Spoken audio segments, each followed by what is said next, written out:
Hello दोस्तों, आप सभी का स्वागत है सुरेश राजा ब्लॉग चैनल में। तो दोस्तों, आज देखिए सिंगर अंबिका शर्मा जी हमारे साथ में हैं और बहुत ही अच्छा गाना गाते हैं। लगातार इनका गाना हर हफ्ते आता रहता है एक नए नए चैनल पे, और इनका चैनल एक बन गया है अंबिका शर्मा ऑफिशियल।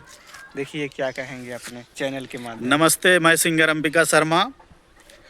और आज बड़े सौभाग्य की बात है, सुरेश राजा हम लोग के साथ हैं।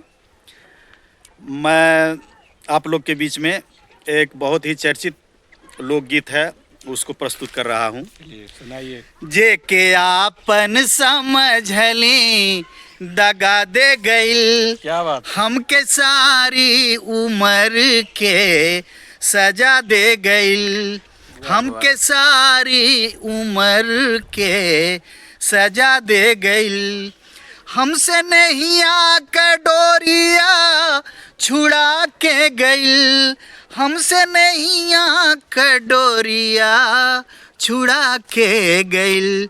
जे के आपन समझली दगा दे गइल। हमसे सारी उम्र के सजा दे गइल। हमके सारी उम्र के सजा दे गइल।